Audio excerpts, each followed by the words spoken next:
Welcome to the Academy of Photography. If you're too open-minded, your brain will fall out.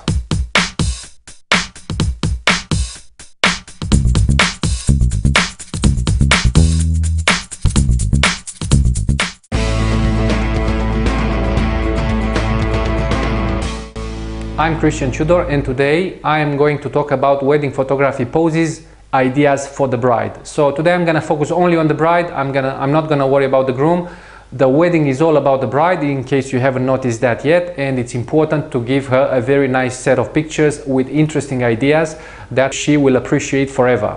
I'm just going to show you the best ideas I've got, which are always working, and I don't need to worry about them. First step I need to do is, when I get to the bride preparation place, usually it's in her house or in a hotel room, I knock on the door, I introduce myself, and I am trying to get myself comfortable in the new environment and get also the people I'm meeting there comfortable with me. So what I'm doing is asking the bride to give me all the important things that make a difference in that day, which are the shoes, bridal jewelry, the dress, flowers, and anything that plays a role. So that will give me a few minutes of shooting something which is different than portraits, and people get to see me in action and get a bit more comfortable. Obviously, I'm breaking the ice with few jokes around, because there's always the awkward moment. Everyone just shuts up uncomfortably. That has the role to ease the situation. So I'm getting all the objects in a place. I'm trying to arrange them where I can see fit, where there's a bit of room. So I'm trying to do some close-ups. I'm just trying to get a diffuse light and do a bunch of pictures with the shoes, with the flowers, with the dress, and so on and so forth.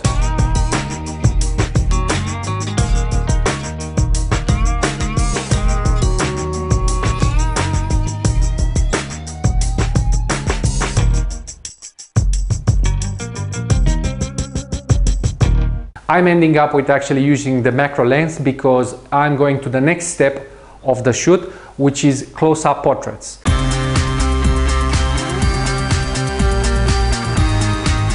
Following the details, I keep my macro lens on the camera, and I'm starting to do some portraits with the bridesmaids, and especially with the bride getting her makeup with a nice depth of field effect. Because it's a macro lens, it has a very shallow depth of field, and that has two roles. One, it will give the bride an interesting portrait, and also it will mask any imperfection. And let me tell you, as you probably would have guessed, brides are very self-conscious about any imperfections of their skin.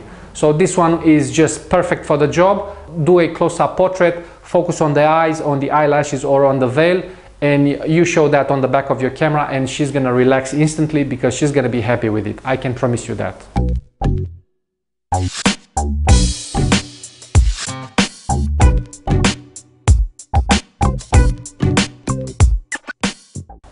A must-do idea, and it's also a little bit of cliche, but probably everyone is doing it, is just part of the wedding photo package, is closing up the dress.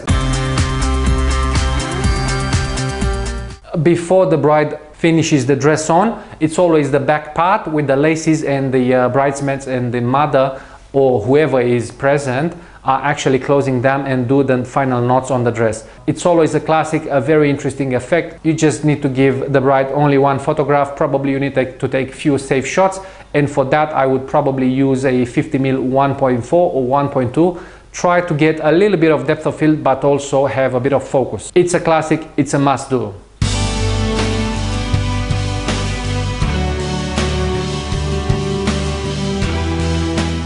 The mirror.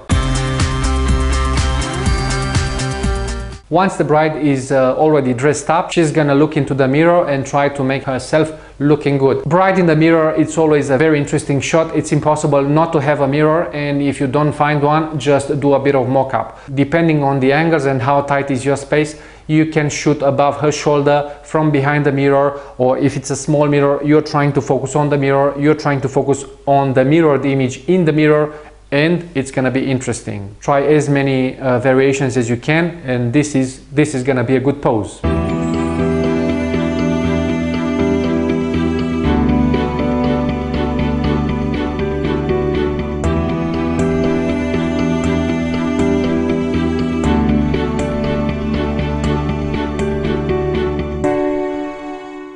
Number 5.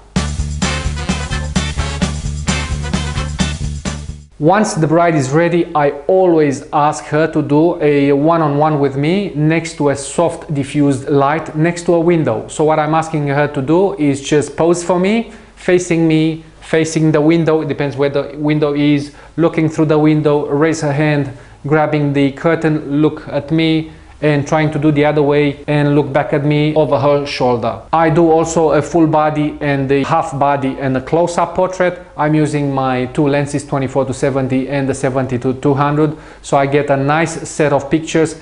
This will be a good opportunity to have a very good soft light, and this is probably going to be the only one moment when you can focus on the bride, and the bride can focus on her poses and can focus back on you, because it's just you and her and nothing else matter. You're not gonna get the same moment during the rest of the day, because she's gonna be worried about flowers and the groom and all of that, and this is the best moment to get the nice and the best portraits.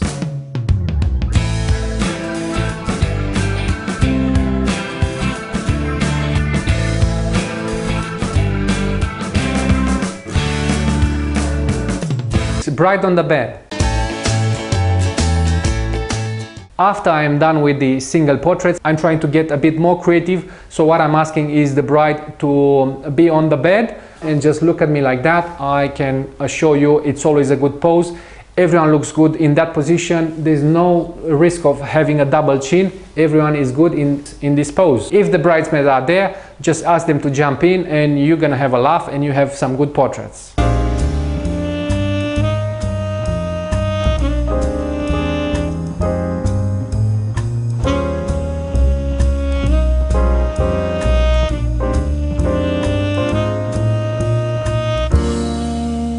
Another pose which I really like is a bride on the couch. If there's a couch in the room, I'm asking the bride to sit on a couch on a side by herself, and I'm trying to actually move the furniture around just to get the couch. I always love this pose for a very interesting and artistic, maybe black and white or a sepia or whatever.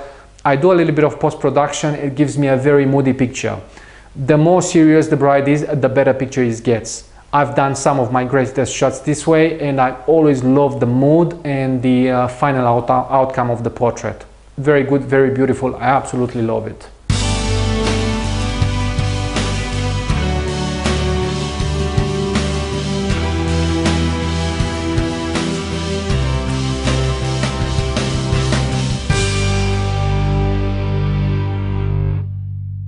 Another classic, a lot of photographers are doing it, is the backlit pose.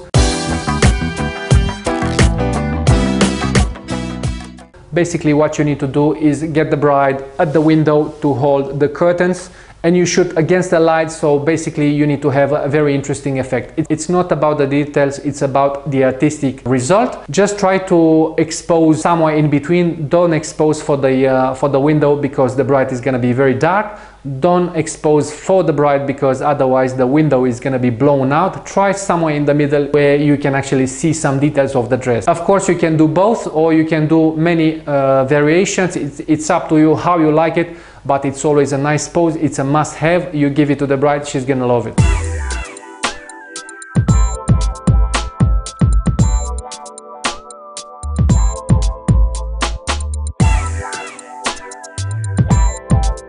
Another very interesting pose is bride in the car. Once everyone is ready, and usually a rental car will show up to take the bride to the reception, that is the perfect opportunity for me to take another set of shots with the bride in the car.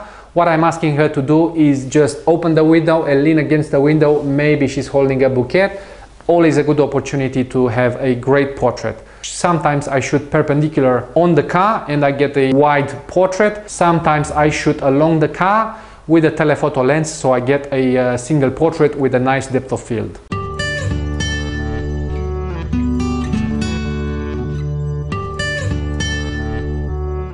Another final idea for today is trying to get the most flattering angles. One last idea for today's video is trying to get a flattering angle that works every time for every bride. So basically what you need to do is to shoot the bride from a higher level, from above. You can ask her to sit on a bench and you jump on the bench standing and you shoot from above. You ask her to face away and to look to you over her shoulder like that, and that will be the best shot. So basically you need to position yourself at her back somewhere at a higher level and shoot this way, and she's gonna look like that. Again, a very good pose for everyone. It doesn't matter how the bride looks like, she's gonna love it because it's one of the best positions in which you can take a portrait.